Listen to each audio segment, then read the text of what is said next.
There's very few treatments. Oh, What was that? Okay, that's just a computer. There's good. very few treatments I haven't tried it with, or without, I should say. I've written books on LED technology. I've written protocols in how to use it. I'm just writing another book now on the quantum physics behind how the technology works as well. So whatever questions people have, I'm hoping I should have the arsenal to answer it. I'm sure you do. You sound like the ideal person to be speaking to about this really interesting technology. I've recently written about it, actually, and I was amazed to find out that kind of the technology was first discovered by like NASA scientists. Is that right? And they were it was first discovered in the 19th century by a sort of, I think it was a half Danish, half Icelandic scientist called Niels Finsen. That's where the spark kind of came about, and he got the Nobel Prize because he discovered if you use concentrated light rays, you can improve conditions like lupus.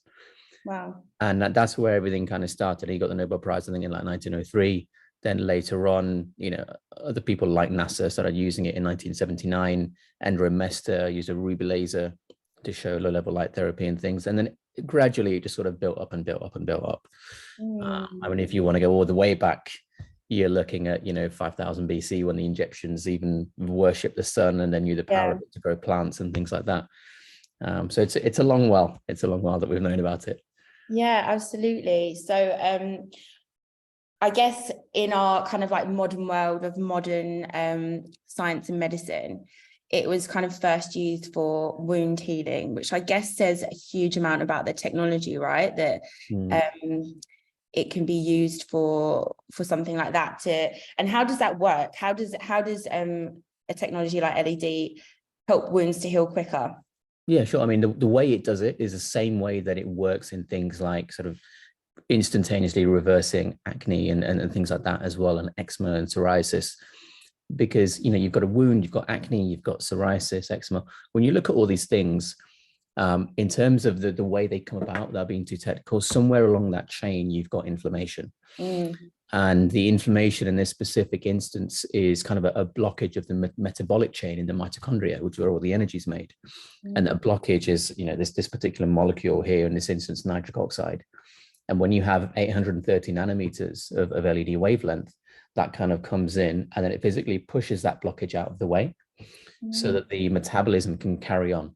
So you have, in effect, literally instantaneous inflammation reversal. Traditionally, what would we do? We give them paracetamol, give them ibuprofen, whatever, things like that. Goes through the stomach, half of it's lost, and then some of it goes into the bloodstream. You've got to hope it makes its way to the right place. You've got to hope the interactions take place, etc. But with this, it's physical, it's not chemical, because it's literally hitting the actual inflammation chain there and then, and it's stopping it straight away. And when you look at the blue light, in this case, 415 nanometers, again, wound healing, acne as an example, same thing. You have targets inside bacteria, which we don't want in a wound because it'll get infected. We don't want acne because it will spread. And these targets inside the bacteria are called porphyrin molecules. And when blue wavelength 415 hits that, it basically shatters that molecule by causing it to become a much higher energy state.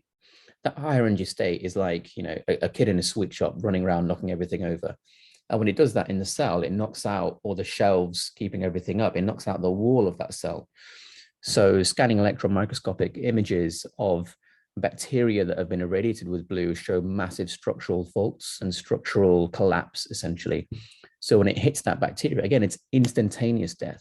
It's not taking an antibiotic where you've got to worry about all the side effects and all the risks and is it going to interact with the other drugs. You've got to hope enough of it is in the bloodstream after going through the stomach, then it's going to make its way to the right place, then it's got to interact with the bacteria. Then if it's on your skin for wounds or for acne, it's going to make the skin more sun sensitive because the antibiotic is on the skin now. You have none of that. It's you turn it on straight away, the bacteria are dying right in front of you, in front of your very own eyes. And that can't be done in any other way, unfortunately. So it's very, very unique, not just in what it can achieve, but the way it achieves it as well. That is so fascinating. You mentioned a bit there, acne. which obviously is something that can affect people of all ages, like right from when they're young, right up to adulthood and later life as well. So would you be able to go a little bit more into how LED helps acne, what color LED as well? So I know there's like a bunch of different colors, so we'll talk about those in a sec, but yeah, if you speak specifically about acne now. Let me share my screen for 1 second. Yeah. Just to show you one particular case. So can you see that? Yeah, that's incredible. So I just want you to have a guess. I'm intrigued now. I want to ask you a question.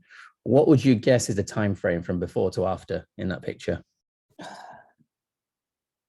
Traditionally. Well, it's like it's a huge transformation, isn't it? It's her skin is gone from incredibly inflamed to completely clear. Yeah. I don't know. I'd say like, I don't know. You'd think at least a year to get that kind of result, surely. 4 weeks. 4 weeks. 4 weeks. But when you held up 4, I was like, okay, we must be 4 months. No, for weeks. That case is on my Instagram. If anyone wants to have a look, just type in Dr. Abs, but I'll get rid of that for a second. So there's a very specific reason why you can achieve such intense results, more intense to an extent, but also certainly much more speedy results in any other way. And that's to do with the way it's working. When you look at traditional methods, it's a fingers crossed method, as I like to describe it. You're hoping the antibiotic reaches a target place. You're hoping the acid that you put on the face, maybe in a peel, affects the right thing, but it hasn't been left on too long to then affect the good stuff as well by penetrating too deep. And so you're hoping. Whereas with LED, with the near infrared stopping the inflammation, like I just said, the blue killing the bacteria, like I just said, they're not going to do anything else. So you just shine it on. There's nothing to worry about. There's no drug side effects. There's no drug interactions. There are a few contraindications. If someone's epileptic, don't put them under the lights for obvious reasons, things like that. But you don't have any of those. It's not even anything touching you. There's no drugs. There's no injections. There's no creams to lather everywhere. You can fall asleep, and with nothing even touching you, you're getting the result. And the speed of the result is because it's happening physically. There's no chemical interaction per se in its methodology. It's pushing the blockage out to relieve inflammation. It's killing the bacteria like a hammer hitting a nail straight away. In terms of what you use, near infrared and blue, I would say for absolutely every acne case, so you don't have to think about it. Once the acne has reduced by 50%, and this is my new protocol that I'm going to be putting out there, then you can add in red. Red essentially optimizes cell function by increasing the amount of energy the cell produces.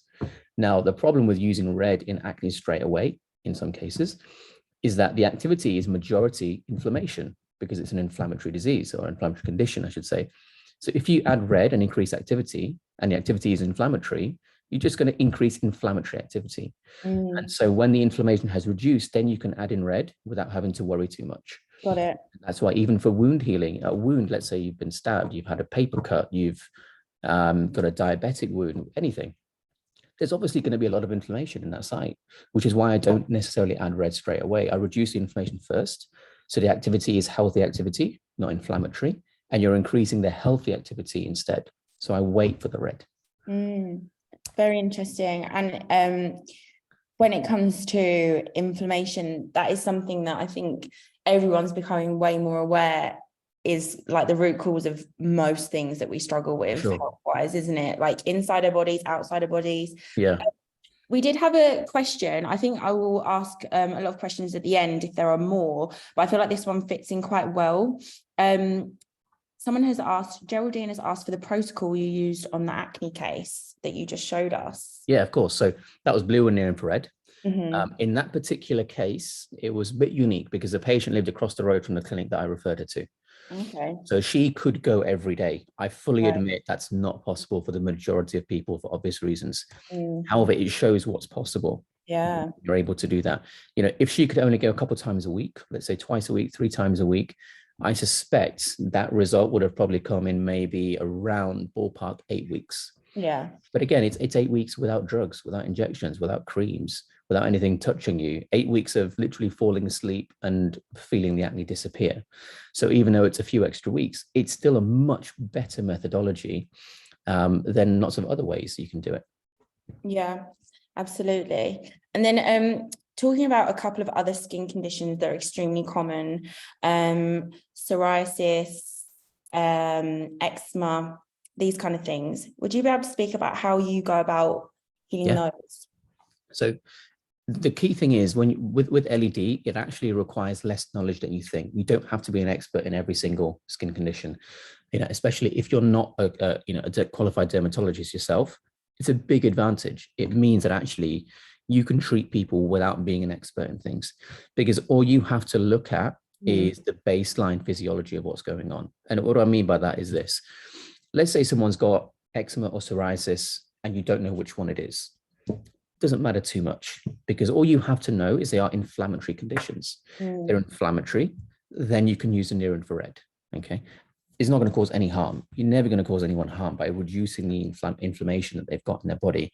You're never going to cause harm by optimizing the efficiency with which their cells are working. So the near infrared is going to go in there. If there's a bacterial load, then you can pop the blue on. If they've got acne, clearly there's going to be C. acnes bacteria in there, and you can use the blue in that case. So you can just think in terms of, are the wavelengths going to be useful, as opposed to, do I have to be an expert in every single condition? So for either of those, I would definitely have the near infrared. If there was any acne there at the same time, I could use the blue as well.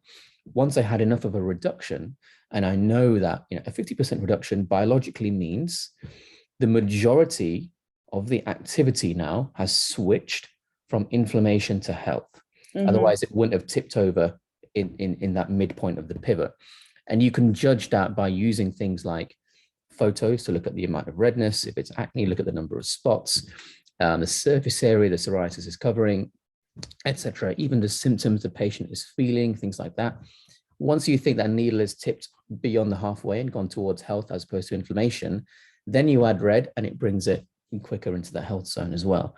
So it's not too difficult to work out your own custom protocols. There are protocols inbuilt into the system, which I'll be writing new protocols for, thanks to new evidence that's out there now.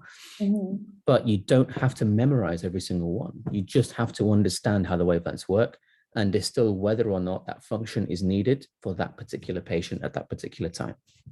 Got it.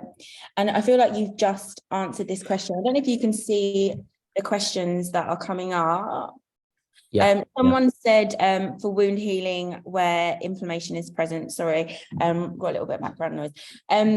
Which light would you use to target inflammation for moving on to red? So you've Great question. Near infrared and blue.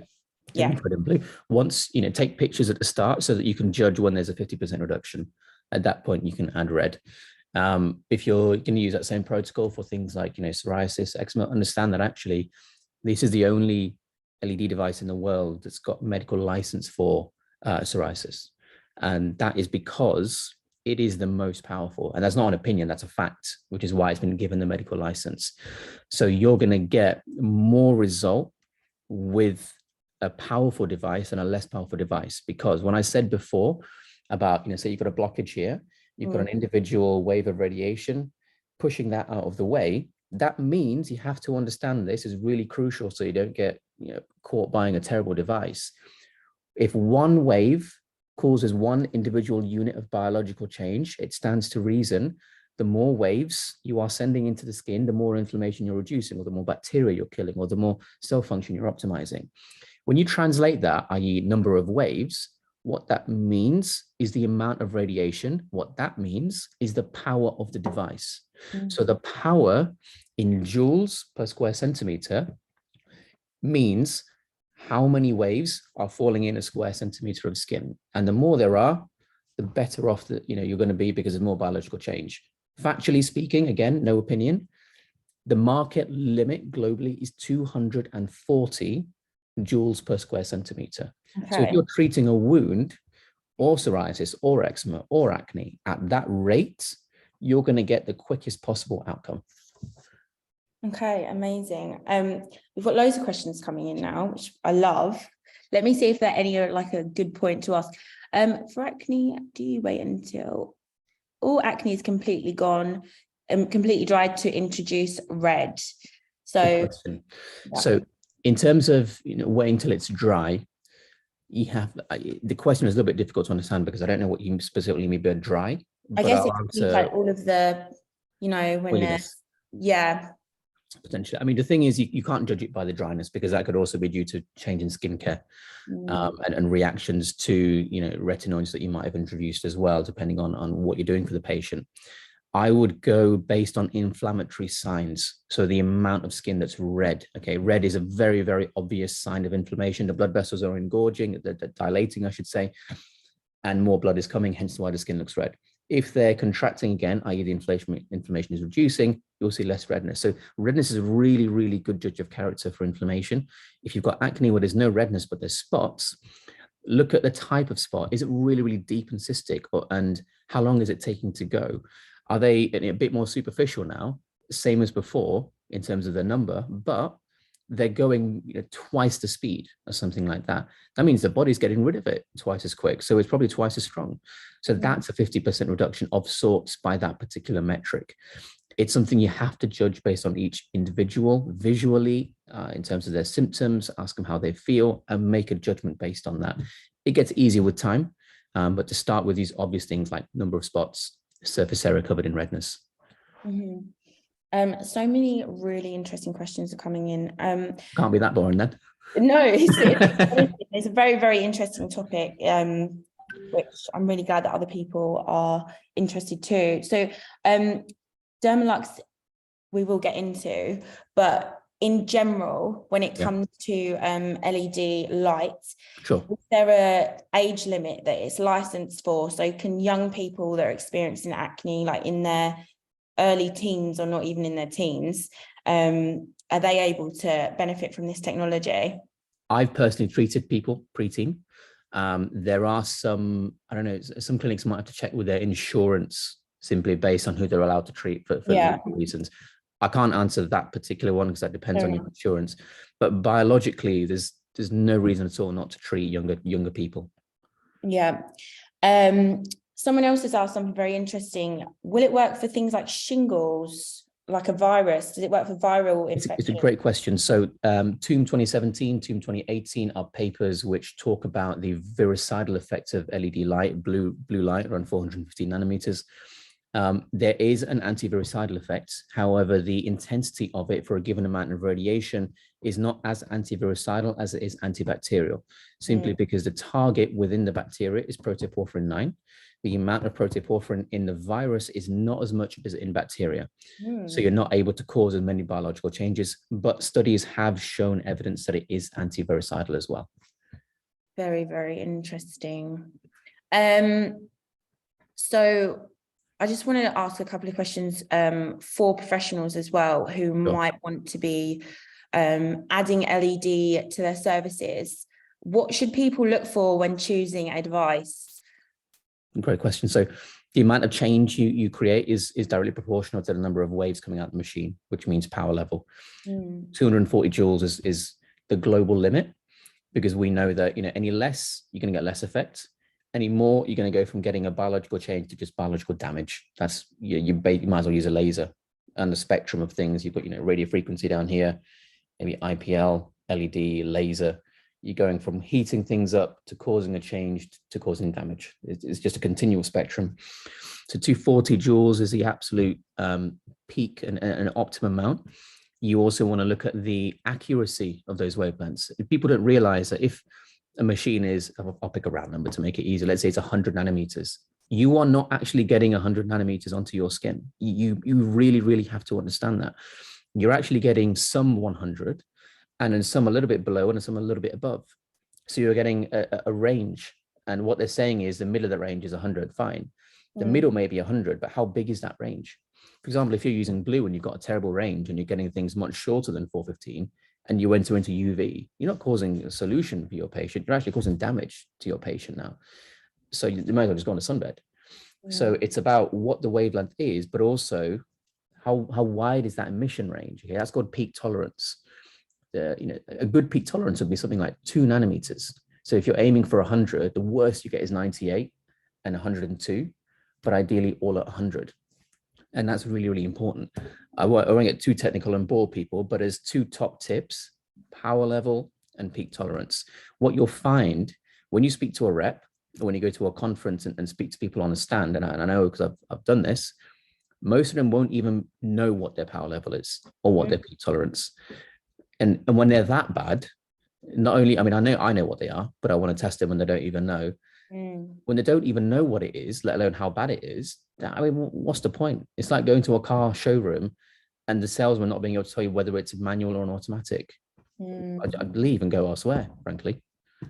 Yeah, totally. And do you think because I guess because even though there's so much power in LED, because I guess there's not too much worry about it causing damage, and maybe that's why people don't know as much information about it, because they feel like they don't have to, which obviously is wrong. Yeah, really good advice. What would you say, you use Dermalux devices, right, that for LED? What would you say makes those devices different from other ones on the market? Why do you like them? Number one, they're the only device to hit that power level. Again, that's not an opinion, that's just a pure fact. Yeah. If you look at whatever mask you want, you know, I'm going to be professional, I won't name any names, but any mask you can think of that there's a traditional mask type, you know, in testing, when you compare, say, the Dermalux Flex, which is the lowest powered Dermalux, to any of those masks, they've been found to be, you know, ballpark figure 20 times less powerful than a Flex. So you're paying basically for nothing. But also the peak tolerance is 2 nanometers. That's the most accurate LED in the world. Again, facts, not an opinion. So they're different because factually speaking, they can be proven and measured to be proven as the best LEDs and therefore the best radiation. And that's how I can do cases like the one I showed you in record time. With no, you know, what's the word? I'm never worried about whether or not I'm going to get a result because I know I am, basically. Yeah, that's really cool. And then so Dermalux devices, I know they come in like a number of different kind of styles. Are they mainly for the face, or can they be used for other areas of the body as well? You can use it anywhere, but whenever you get any device, you have to ask the manufacturer what's the optimum distance for this. Different device designs have a different optimum distance. So some people will get something like, you know, those masks that you see on Amazon or whatever. But the fact is, part of the reason they don't do much change is because they're too close to the skin. There is such a thing as too close. If you get a torch and you shine it on a wall, you'll get a certain size circle of light. If you move it further away, that circle gets bigger. Okay. If it's too close, you'll get a tiny, tiny circle, right? And those circles won't overlap. So there's no even bathing of radiation. So you get tiny spots of radiation and nothing in between. So you have to understand there's a distance. Too close, you get that effect. Too far away, you know, you're losing power when it reaches the skin. So you can use it on the body. You can use it anywhere, but you've always got to try and maintain some modicum of respect for that distance as well. Okay, great advice. And then I would love to speak about the reason why I kind of asked that question, I guess, is because I know for therapists, being able to boost income and boost results in one session is obviously really important. So anything that you combine with other things is really, really good. And LED seems like it's do anything, literally, because anytime you're doing something invasive, you're going to invoke an inflammatory response to some extent. That's when you get, you know, if those are uncontrolled, you get things like scars, you get things like PAH, dark marks, whatever risk you want to think of. You know, I've done complex thread lifts, which are all over the face on the same patient. And the next day, they've not even had a single bruise because I won't let them leave before they've had the LED. There are plastic surgeons that don't let the patient come off the table until they've put their tools down and the LED canopy comes on immediately after. There's no bruise. There was a paper in 2006 which showed that after a facelift, one side had LED and the other side didn't. The side that didn't have LED had a massive keloid scar, which, you know, is like the worst kind of scar because it's so difficult to get rid of. The other side, you couldn't even tell a facelift had been done. So if you're doing an acid peel, if you're doing microneedling, if whatever you're doing, if you want to reduce the risk afterwards, you can do LED leading up to it, immediately after, and in the weeks after. And when you're combining it with certain things in the weeks after, when the cells are growing, say after microneedling, you can even add in things like red to optimize the cell function to improve the amount of collagen being made, the amount of elastin being made, the cell numbers, the cell density. So it can not only reduce the risk of any treatment, but improve the quality of outcome of any treatment as well. And it is any treatment. I'm not exaggerating, because it's not working based on what you've done to the skin. It's working based on biological things that are found in every cell, in every skin as well. Yeah. So interesting. I think that yeah, something I was just thinking about is like, do you know how often LED is used in a medical setting? Like, is it kind of built in into like NHS treatment plans, for example, or is this still very much in the aesthetics kind of realm? It's flirting in between both at the minute, because it's obviously in the aesthetics, we all know that, but it's, yeah, the NHS are interested, because the amount of antibiotics we're prescribing, we all know there's going to be at some point a stupid level of resistance with it. It's just not going to work, frankly. And blue light does not develop resistance in bacteria, and you've seen the speed at which I can get rid of that acne. Think of the amount of workload the NHS would then be reduced by if you were using something like this instead. So they are taking it seriously. As to when, they get through 8 tons of paperwork to get on the other side of it, I don't know, but it's flirting in between the two at the minute. yeah. It sounds like it's something that needs to kind of, it's one of those amazing technologies. And like you said, it being so kind of with all of these like ancient roots. And when you even think about just like the power of the sun and what that can do for psoriasis, what that can do for acne, and the instant changes that you can actually see on the skin, like when you tan and stuff, it just makes so much sense. We've got so many questions and some of them are really fascinating. So I'm going to start going through some of them now. So can you see these when they come up? When I can see the ones on Zoom, but not on the other platforms. So, okay, perioral dermatitis. We use the same type of light as acne with great effect. What is your experience? Yeah, I would use a blue and near infrared, because again, I don't care whether it's perioral dermatitis or acne. I care about the fact that there's inflammation and there's a bacterial load potentially. That's all I need to know. So I'm going to use those. It's not going to cause any harm to reduce inflammation, like I said, and reduce bacterial load.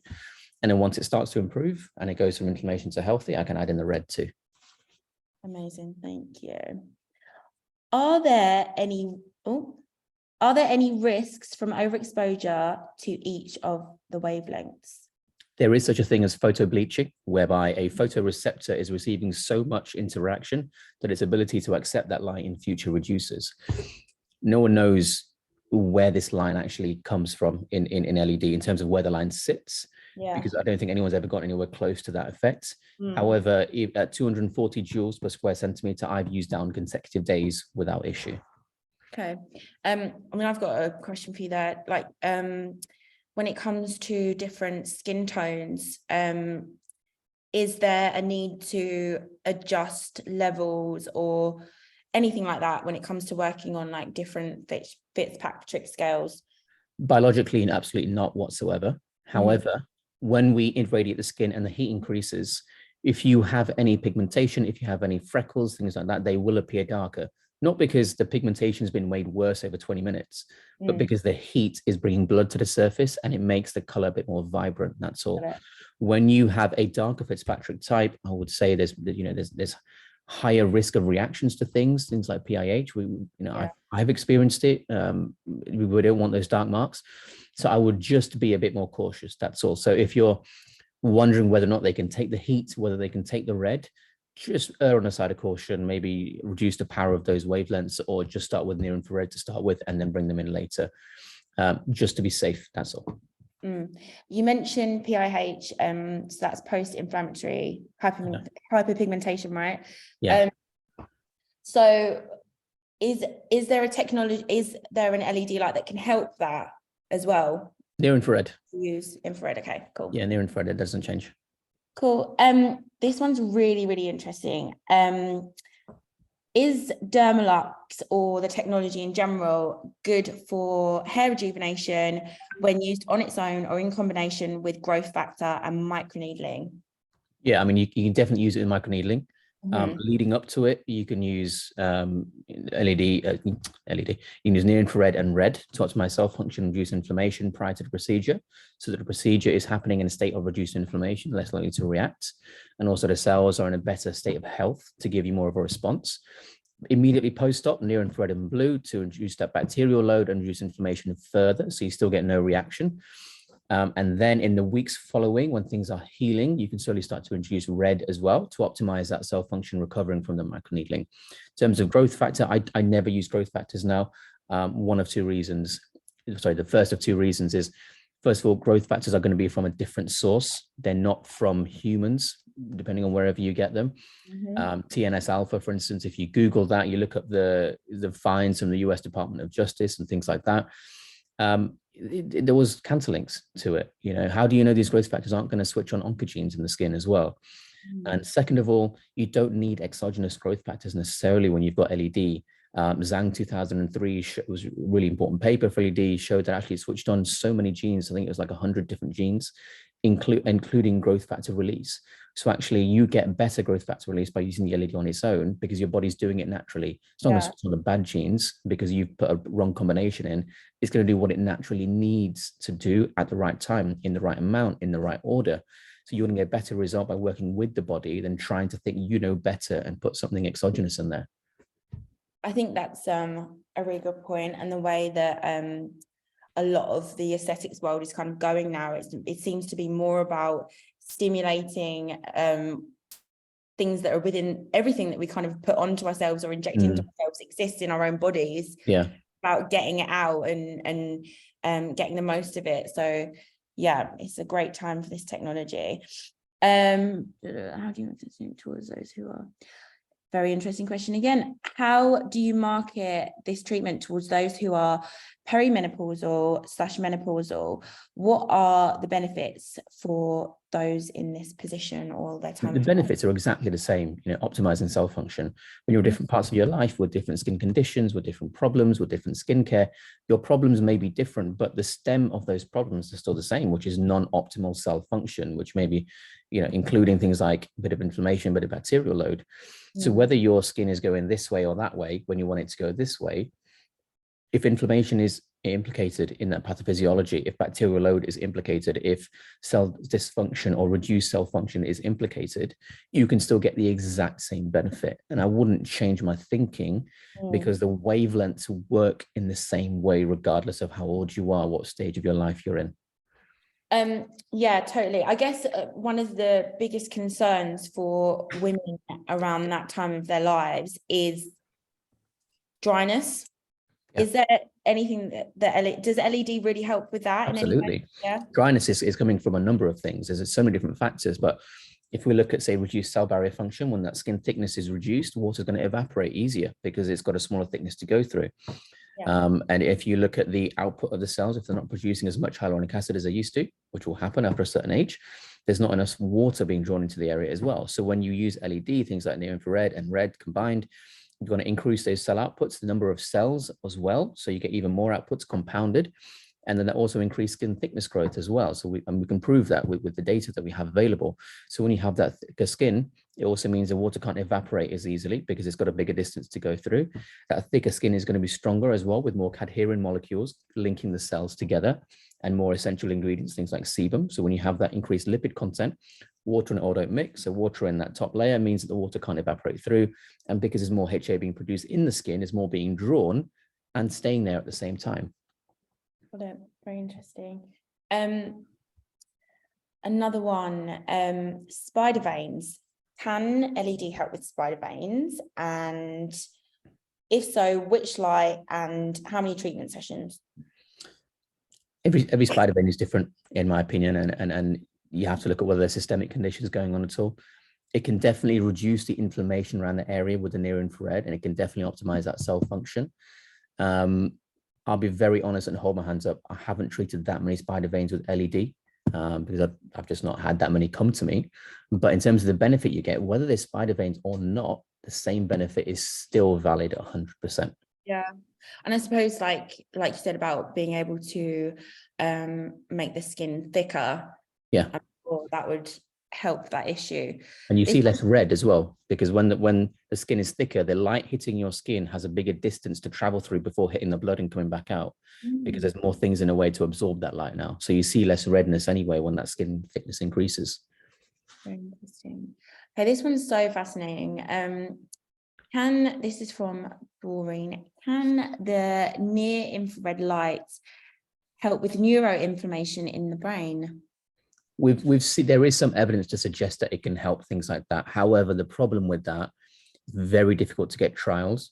Yeah. Because if you've got a patient with neuroinflammation and they're in the placebo group, you've given them false hope, which might not meet ethical standards for whichever committee is authorizing that trial. As well as that, how do you quantitatively measure neuroinflammation? It's not easy. So you can't prove things like that. Yeah. But all we can say is anecdotally, people are finding some positive benefit by using LED for conditions like that.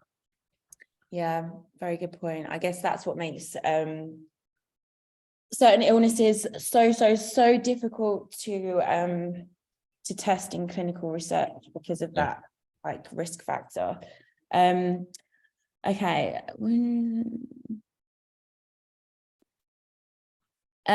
Someone's asked, would you see results from a 12-session package of LED light for skin rejuvenation with the aim to reduce signs of aging? First of all, as a blanket answer, yes, but you do have to be specific on what those signs are.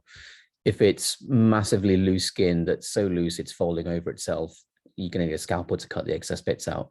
Yeah. But if it's things like the glow of the skin, the level of redness and things like that, 100% you are. Okay. Do you recommend, yes, I think you've already answered this. Do you recommend using LED light after microneedling? You said yes. Does LED affect the longevity of the cascade of wound healing after microneedling? So it changes what the wound healing process is. So when you're healing, you know, your collagen fibers can be laid down like this, like a basket weave, or they can be laid down on top of each other. That soft, bouncy skin that your kids have as soon as they're born, that is scar tissue when it's like this. And the reason it's laid down like that is because the body predicts that the same trauma might happen in the same orientation. So the fibers are lined up with the orientation of the trauma to provide some strength by all being in the same orientation. So when you use LED afterwards in 830 nanometers near infrared, essentially what happens is by reducing the inflammation, you are switching over the type of healing to go from this to this. Hence why you don't get these scars afterwards when you use the 830 nanometers. Okay, amazing. Okay, this is something that I actually don't know the difference between, so this can be learning for me. What is the difference between hypopigmentation and hyperpigmentation? Okay. And could one of the wavelengths of the LED be used to treat hypopigmentation besides hyperpigmentation? Okay, good question. So hypo is underpigmentation, hyper is too much. And what too little and too much means, or is referring to the amount of melanin that's being produced. So if it's hyper, you're going to get a dark mark. If it's hypo, you're probably going to get a light mark. The LED can help the hyperpigmentation, and there's plenty of cases out there. For example, you can use that near infrared to reduce the inflammation, so it stops you going through as much PIH. You can use the red after a certain time by improving the cell function, which then makes the dendricity of the melanocytes increase, so the pigment is laid down over a wider area, so it's more even toned, as opposed to in one short area from a really weak cell, so everything's just plopped right in front of it, and you can see it because it's more concentrated melanin. In terms of the hypopigmentation, it's very difficult to do that nowadays. I don't think LED is going to be the one to do it. There has been studies and trials looking at things like narrowband UVB therapy, because if you think about it, we tan when we go in the sun. So an LED is not trying to give you a tan. It's not acting as a sunbed. But the future of hypopigmentation is probably going to be using some form of UV radiation in there in a safer way as we possibly can. Very, very interesting. Someone has asked another question about microneedling. What wavelength would you use post microneedling? Immediate post-op is near infrared and blue. Never ever use red. I don't care what the manufacturers say. I can prove scientifically that it's not going to be as good. When you use red and then you increase the level of inflammation, you know, you're using more TGF beta 1 and 2 as opposed to beta 3. I'm just getting a bit nerdy now, but essentially, if you use that red while there's high amounts of inflammation, you're going to go to that type of collagen instead of that type. So always avoid red immediate post-op. In the period after needling, talking about the weeks after, when you want more cell activity as it's growing, yeah, fine, add in red in there. But never ever use red immediate post-op for any procedure, in fact. Very interesting. Someone said, What is the optimal distance for Dermalux Tri-Wave specifically? As far as I think it's 20 centimeters. Okay, cool. Thank you. Kate Miller has asked, is every 2 weeks as a cycle okay to get a result? Every 2 weeks probably won't be enough to get a result, because you're kind of going forward with the LED, but then you've got so much time going backwards. It might be okay for maintenance, but that's it. But by the way, the 20 centimeters was for the flex, the optimum distance. Cool. I've got a question. What about home devices? What do you think of these? Is there any Terrible. danger? Okay, cool. Throw them in the bin. It might be a good paperweight, but that's it. And that's, factually speaking, they don't have the power. If you don't have the power, you don't have the number of waves hitting the skin, which means you don't have the amount of biological change. And that's why when you look at these masks in comparison to even the weakest Dermalux device, they are orders of magnitude less powerful, which is why you get less change in them as well. If they were powerful enough, think about it, they would be granted a medical license for how much miraculous change they can create. None of them have one. Absolutely none of them. Yeah. And that's not a coincidence. And there's no, I was gonna say, like, is there any danger when it comes to using home devices? But I guess if their strength is minimal, then I guess there can be danger still. Okay. Because it's not just that they've got lower strength, it's also the fact that the LED has such a wide range of output instead of being accurate. If you're trying to use blue and the range is really big and it's too short, instead of aiming for the wavelength it really wants, are you going to go into a dangerous part of the spectrum? If you're aiming for blue and you get UV, you're going to cause damage. People that use those masks, you put the blue on and they get a bit of a tan, you're not helping your skin. No. You're actually increasing your risk of skin cancer.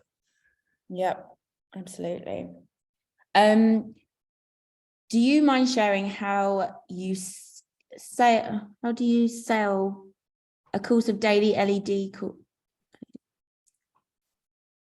I'm going to skip that one for now. Okay. Pre-microneedling, what light setting would you use? We've asked, I think, have you answered this? We've asked in the weeks leading up to it, I would go red and near infrared. If you need blue, if there's a bit of bacteria, well, fine, go for it. But red and near infrared are going to be the mainstay of the pre-treatment optimization. Someone missed the first bit of the webinar and said post-aesthetic treatments, which light is advised? I think this is a really good point. So if you near infrared and blue. Yeah. Always. Cool. Bruising. Do you use near infrared light on its own for that? I would use near infrared and blue. So post-op, always near infrared and blue. When you reduce that inflammation, when you reduce that bacterial load, you're going to reduce all sorts of inflammation afterwards. If you cause a bruise by doing something physical, like, I don't know, you put a needle through a vein or something like that, and the blood is spilled out, you're going to see that blood under the skin, and that's going to look, dark, obviously. LED is not going to stop you from doing something physical in the skin, but it will most likely help speed up that healing as much as it possibly can afterwards. Got it. This is a nice question. What causes the glow result from LED? How does it deliver that? So some people mean glow in terms of post-op. That's not a glow, that's just heat. When you're hotter, you've got more blood coming to the skin, so you have that red underlying your skin tone, which makes it look a little bit more saturated in graphic design speak. In terms of the glow afterwards, when you have healthier skin, you are naturally going to have more angiogenesis, more blood vessel creation. And so when that blood comes in, that's when, even in your day-to-day life, not just post-op, you have more blood coursing through certain areas, which is why you get more of that glow as well. Okay, amazing. Have you got, I know this has been so fascinating. There's still so many questions. I'm definitely not going to have time to ask them all, but anyone who's not had their question answered, I'm sure you'll be able to get in touch with Dr. Abs. How should people get in touch with you? Just Dr. Abs on Instagram. Yep. doctor.abs. And then just send me whatever message you'd like me to answer. Yeah.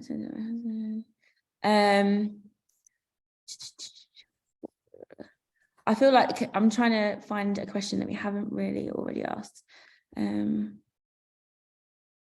Yeah, so one thing that I would love to know is, like, how often should you be doing these treatments? I know you mentioned that the incredible results that you got on that before and after for acne was kind of like a little bit different, because when we lived up the road, she could get it every day.